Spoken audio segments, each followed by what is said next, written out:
Okay, magic makers. I typically, I don't like to date these episodes, but here we are. We're at the end of the year, and I don't know. I think probably for the last maybe 10 years, I have done a, you know, end of the year wrap up. And today we're doing 24 things to leave in 2024. And, we are leaving things behind that are no longer serving us. And, Marie Kondo, even though she has backpedaled since she's had children, it's here for us to like leave this behind, the things that no longer bring us joy. And I see so many of you, I'm guilty as charged, so I'm not pointing fingers, holding on to shit because we think we should, right? Think about it. How many times have we gone to the grocery store and we're just going to pick up one or two things? Next thing you know, we're juggling 20 things and we're not going to get one of those little hand carts, right? And so many of us have so much mental clutter up here that it's time to say, girl, bye. And stop weighing ourselves down with all this stuff that we just don't need to hold on to anymore. And I feel that like so many of you will tell me, Kim, I'm doing all the right things. And your body is still like, girlfriend, I'm not giving it up, not today. And I feel that. And here's where we have to have that come to Jesus conversation that ask ourselves, maybe it's what I'm doing. And, I know sometimes when I start working with people, I am the depends coach, right? And I start working with people, and sometimes I blow up your world. And I don't mean to do it in a mean way. I do it in a way because we have to stop clinging to things always done because we've always done it. We have to start to embrace new things. And again, guilty. I ate the same way for 15 fucking years. And guess what? My body did not change. And did I nail what I was doing overnight? Hell no. It took me a while to figure out foods that worked for my body. It figured out a rhythm of I didn't need to eat 5 damn meals anymore. I didn't need to work out for 2 hours anymore. It took time for me to mentally adjust to that, but also physically adjust to that. But what I knew was I wanted to like what I saw in the mirror. I was sick of the gym being my job. And so here's where you have to kind of have that moment with yourself and ask yourself, are you just sick of your own shit? Because once you get sick of your own shit, then you're able to see behind the curtain. I like to think about it as like the Wizard of Oz, right? They're telling Dorothy all these things she needs to do, but it was like all she had to do was click her heels 3 times and she had everything she needed at home. But we keep looking outside of ourselves.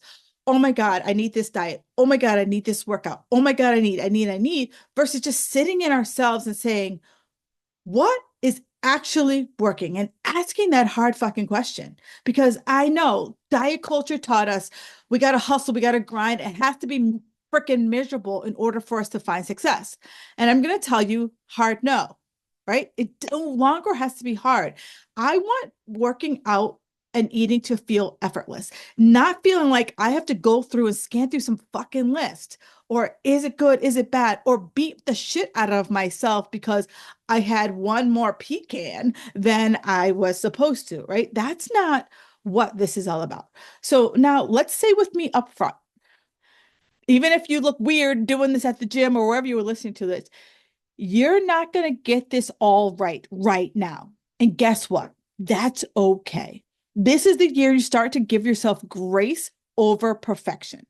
Always. The goal isn't to suddenly become this enlightened being, right? And to be this perfect unicorn that like eats broccoli because it's just amazing. And if you love broccoli, rock on with your bad self. But let's be honest, like how many of us are like, yeah, I'm gonna honestly choose the broccoli over something else. Instead, I want you to, as you're listening to these 24 things, I want you to pick 3 things that you can ditch for good. And then I want you to celebrate things that you're like, yeah, I've already broken through that myth. Okay. And before we dive in, I'd love for you to reach out to me and tell me what have you already kissed goodbye? And what are you still clinging on to that you need to break free of? Trust me, I got some shit too. We all have shit. And so just make sure, like, DM me or tag me on the socials. I want to celebrate your wins with you. Okay. So enough of this damn preamble. Get into the juice, Kim. All right. This is in no particular order. This is just things I like as I was writing down, I came up with all or nothing thinking. And this one, who isn't guilty of this, right? You had a cookie. Boom. It's blown. It's ruined. It's ruined. Well, here's the thing. Life isn't black and white, and life is going to be messy. Life is a shade of gray. I had a cookie. I just say, was it freaking delicious? And I move on. If it wasn't delicious, stop eating it. It's okay if I don't do things in a perfect order. It's okay. Something is better than nothing. And that's what I always want you to flip flip that around. You know, um, instead of feeling like if you make one false move, there's an analogy that I heard is that if I were running out the door, which many of us do, if I was running out the door and I spilled coffee on myself, would I burn my whole outfit? Or would I go back in the kitchen or maybe in the car, wipe off the coffee and still keep going? That's what I want you to think about when you make this one little hiccup. What's the next step? What's the next move? The myth of the perfect diet, right? There's no perfect diet out there, and that's the one thing, especially over 40, that's just not happening for anybody. The one thing that most of us need to really look at is how much protein that we're eating. But there's no like diet out there that's going to save you from yourself, right? You'll be waiting forever. So just start where you are. And I'm a big fan of, taking a look at what you're eating, do an assessment. Like for 3 to 5 days, well, what are you eating? And don't try to be good. For 3 to 5 days, what are you eating? And honestly assess, okay, we all know the shit that we're eating that just never is going to be healthy, right? But I also want you to take a look and say to myself, okay, give myself credit first. Where am I doing really well? Right? Am I having protein with every meal? Great, awesome. Am I having good fats? Right? What does this look like for me? And give yourself the credit. Now, the other thing I want you to really, and I'm going to be very honest here, is that, you don't need to be vegan in order to lose weight, unless that's brings you joy, right? Don't feel that veganism, ketoism, whatever is going to save you from yourself, because at some point you're going to lose your shit unless you enjoy eating in that manner.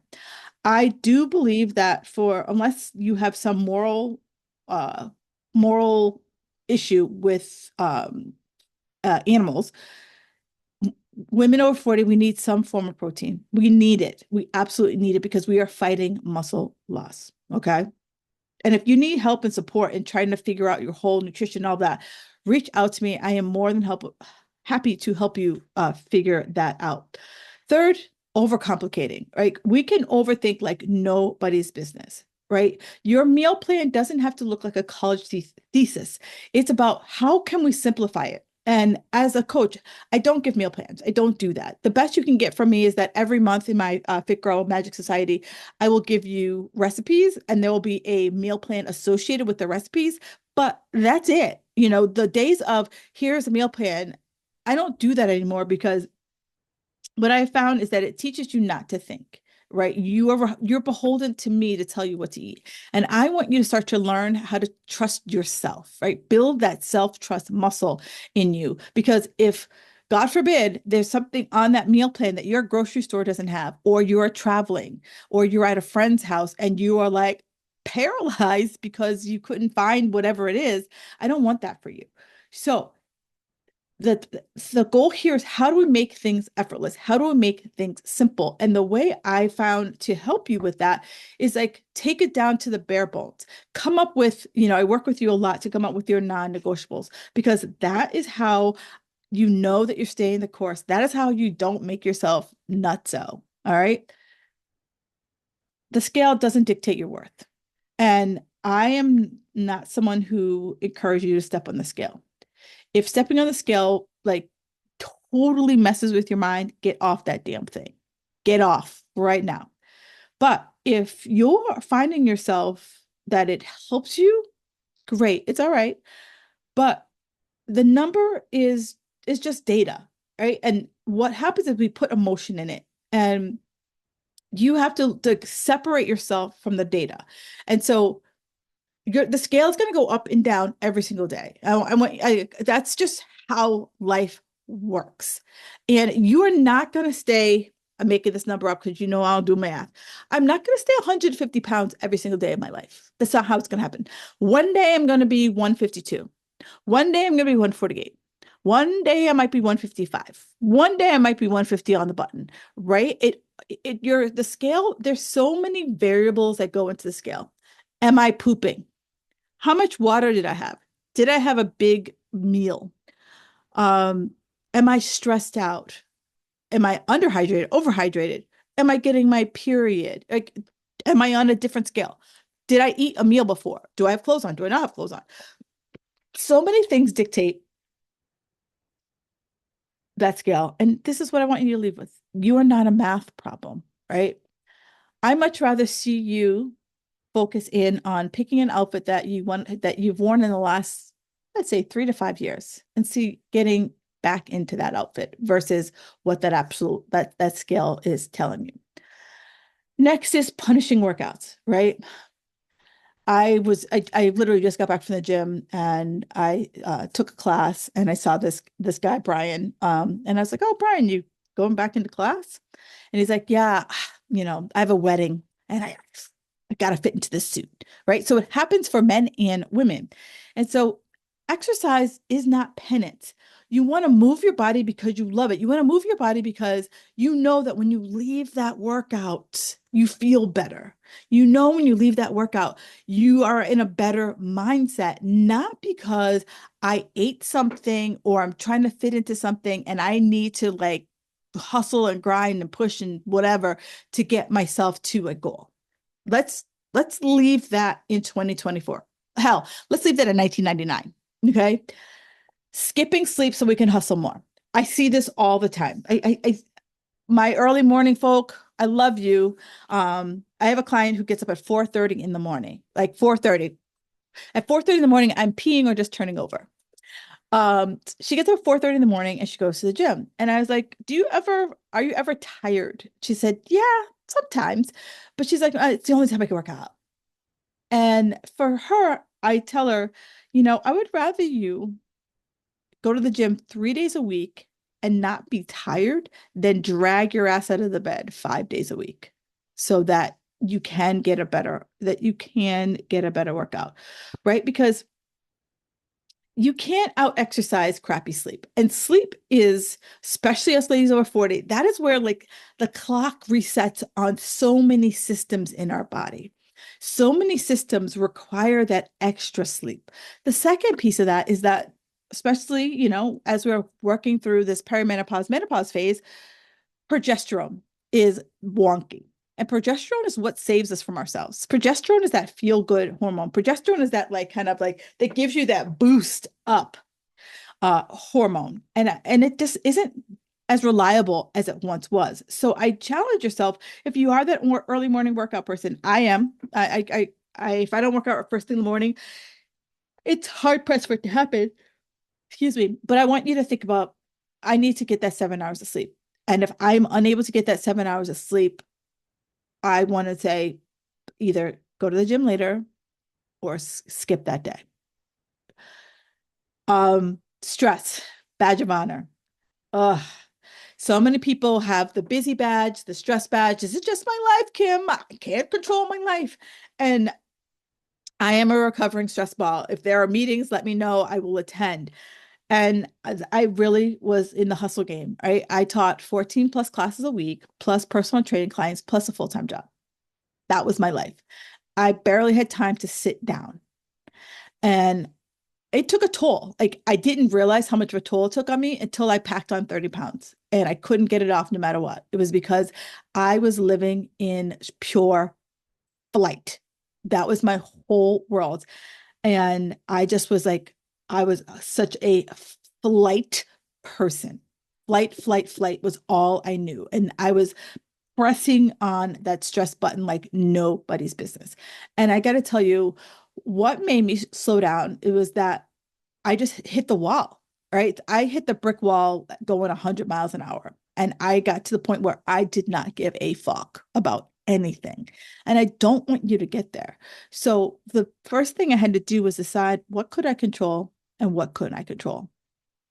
And this is when I started journaling. Like I just had to sit down and ask myself those questions. Like, what in my day today, what is it that I can control? I can't control were a lot of things in my day I couldn't control, and I had to stop. I had to just come to the agreement that I could not control certain things in my day, but there's certain things I could control. I could control my reaction to it. I could control that if a coworker made me batshit crazy, I didn't have to respond to it. I could just smile and walk away. I could, if I got cut off in traffic, didn't have to get pissed off. I could be like, you know what? I could just think of be the better person and think like, well, maybe they're, late for work and their boss is understanding, right? So it's like I had to start to do these small shifts in my brain so that I could start to bring down that stress level in my mind. But I had to own that stress just wasn't my life anymore, that I didn't want it to be my life. I wanted to be different because that was the one piece I was holding on to that I just had to let go. Now, this one right here, I know this one is a challenge for so many people. It's um, comparing yourself to what you were able to do back in your 20s and 30s. Oh, she was cute back then. Younger you was cute.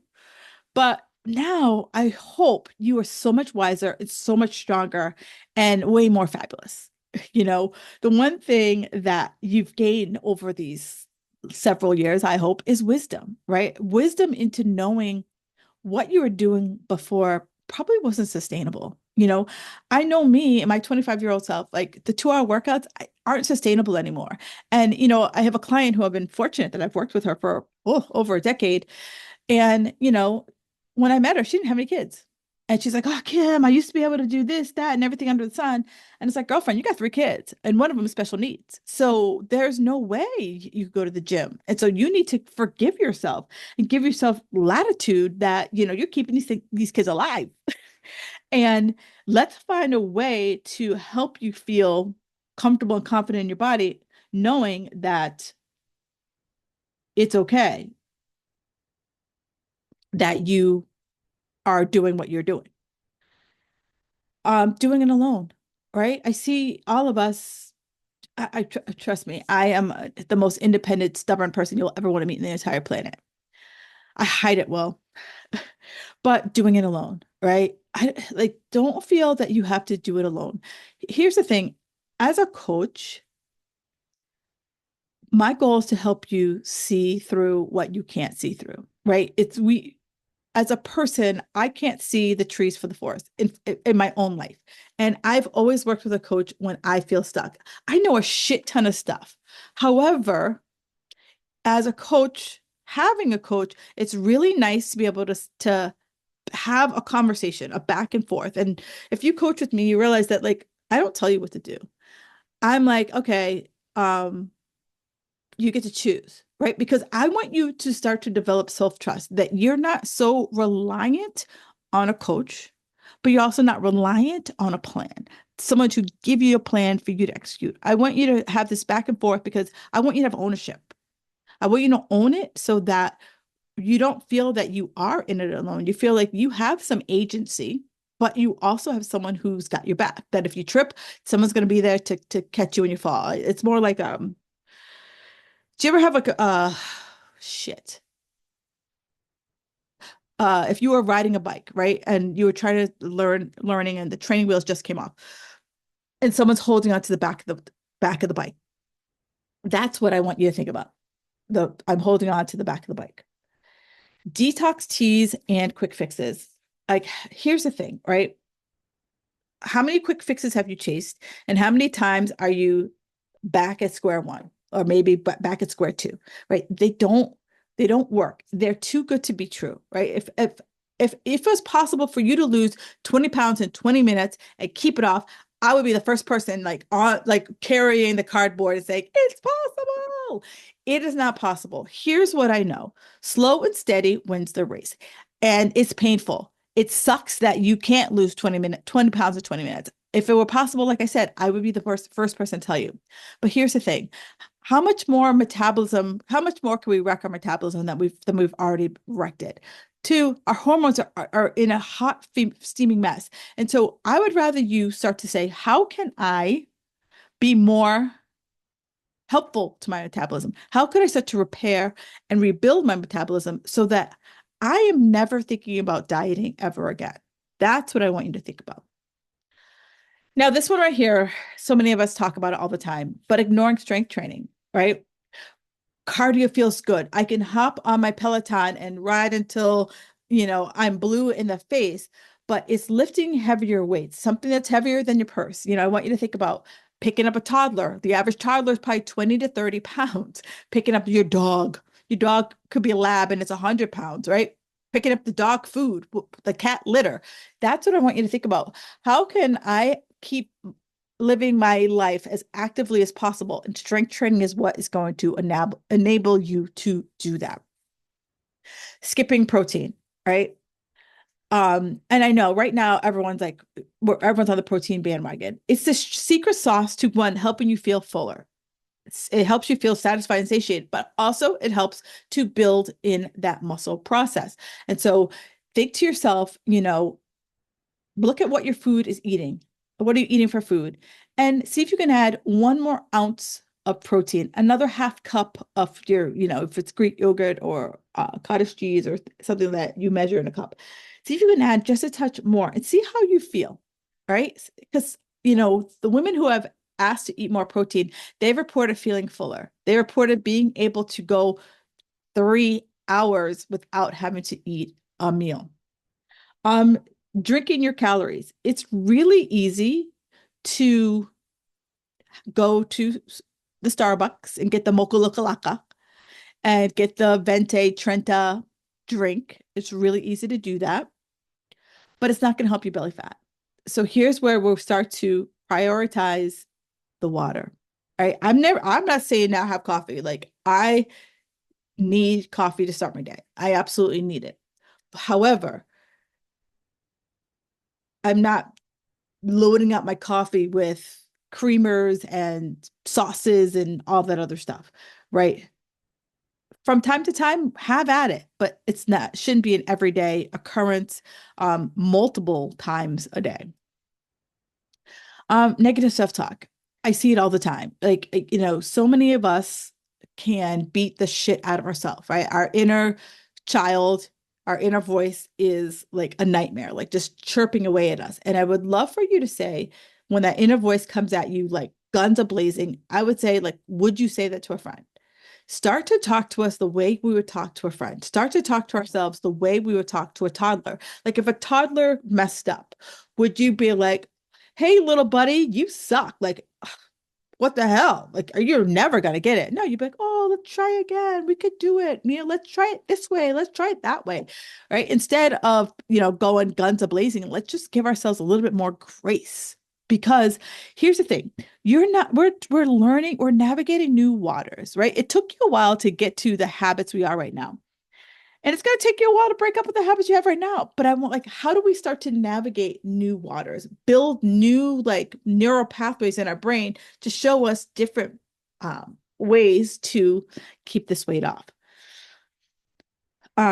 Stop being perfect, Patty. You're not going to be perfect, Patty.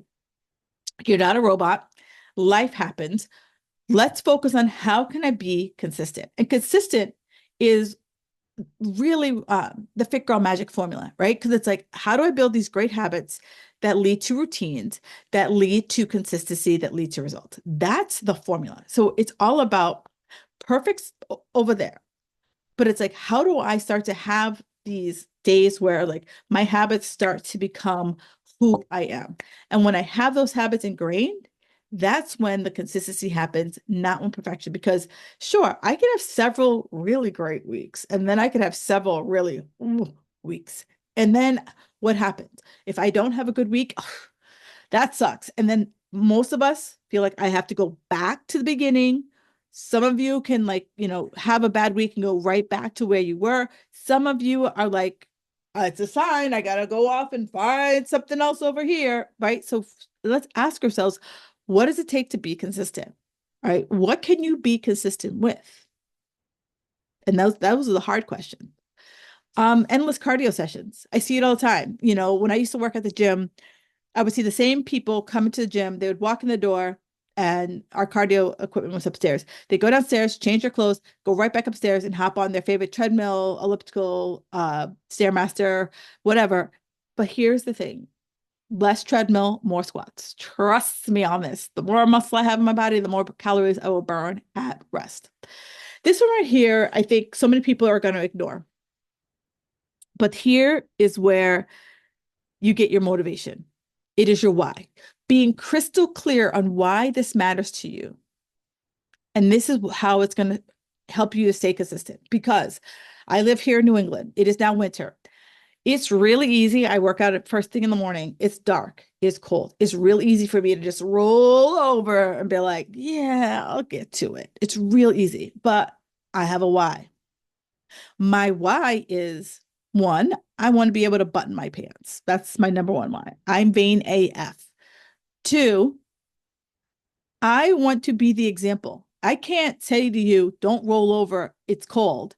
I want to be like, I was cold, I didn't want to, and I got out of bed. I want that for you. I want to be an example to you, a role model to you, so that you don't feel like, well, Kim skips, right? Or be a hypocrite and be like, I went to the gym this morning. No, I didn't, right? I want to be a role model that, like, I struggle. Like, I openly share that, like, I ain't got this on lock. Sometimes I struggle too.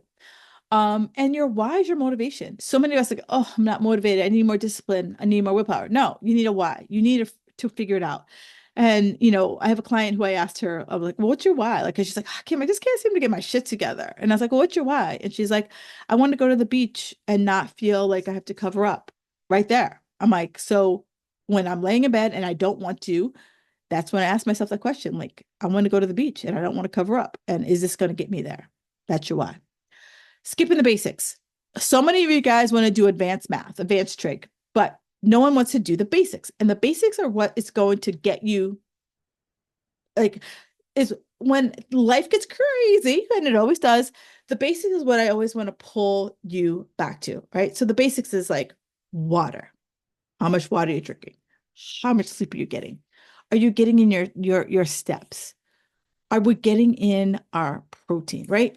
And it's not sexy. And trust me, I am not the sexy coach. I am always going to be that basic coach because guess what? I know the basics work. And I know that once you nail the basics and you get really good at the basics, then we can start adding on. But until you get good at the basics, I'm going to keep you here. And I know that's frustrating, but I know that when I nail this, oh, girl, I'm gonna be so good. I won't need willpower. I won't need discipline because I just got my shit on lock.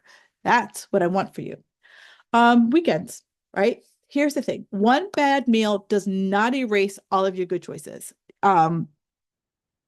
The Jerry Seinfeld, right? He comedian and he had a thing called Don't Break the Streak, but hear me out. So as he was going through and like every day he would put an X on the board every time he wrote a joke. Now, if he missed a day, he was like, okay, I missed a day, but I'm going to get right back on. And that's the same thing with your meal. So let's say you eat 3 meals a day. There's 7 days a week, 21 meals. There you have 21 meals in 1 week. What if I didn't have 2 meals? So now that's 19 meals that were great and 2 meals that were not so great. Does that blow up my world? No, it doesn't. And in fact, I always tell people like most of us in our 40s, let's be honest, you don't have those like, hey girl, hey, we're going here moments. Most of us have a pre-planned weeks of like so and so's having a party, or there's this, there's that, there's so forth. So we can start to be better planners around our weekends and start to say, okay, this is what has to happen.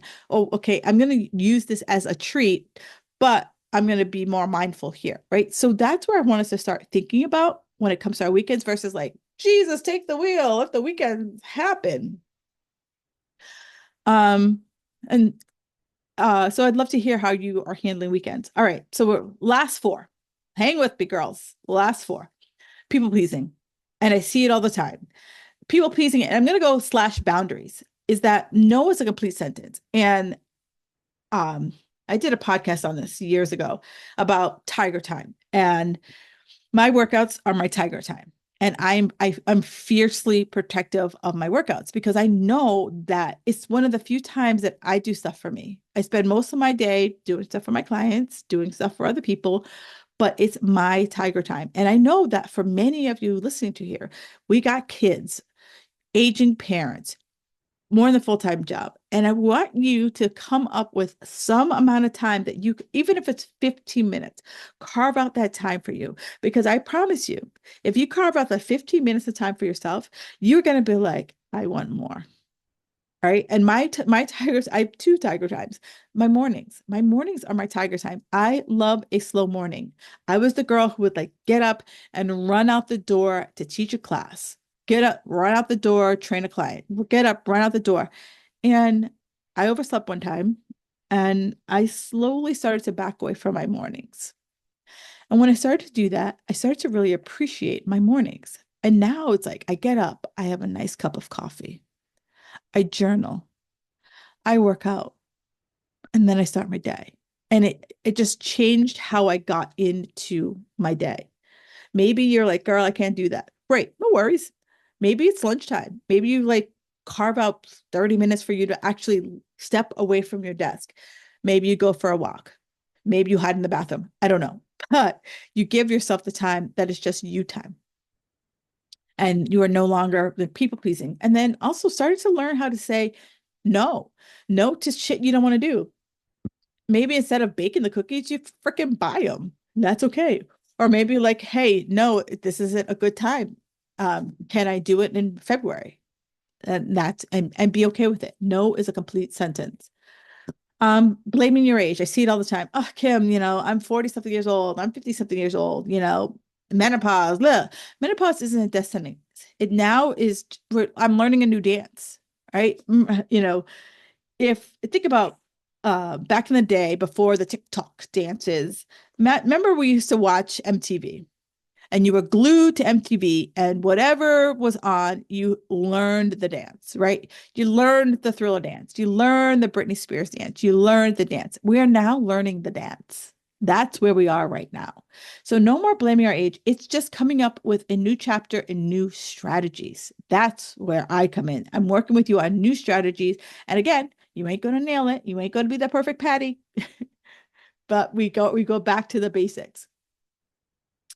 Revisiting this one, chase the quick fix, right? I see it all the time, hey, take this magic supplement, take this magic elixir, and all your problems will go away. No, your problems ain't gonna fucking go away until you nail the basics. The end. Don't pass go, don't collect $200. You're too busy. I this is the number one thing I get, time, right? So it goes back to the people pleasing. Am I doing things in my day that I no longer need to do? Can someone else do it? Can I delegate it? Can I just delete it from my life?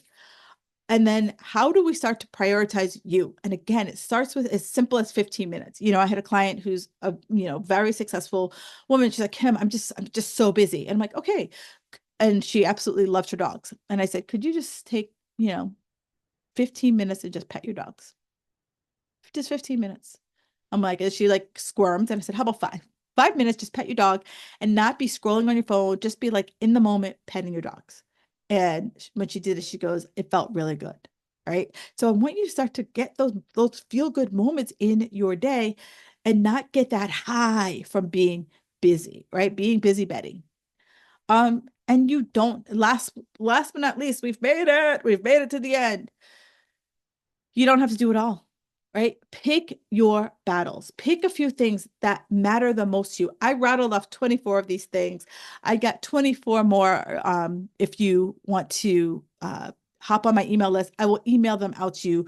25 more myths that need to leave in 2024 and steps to achieve, steps to work around them. I got them all there in my list here.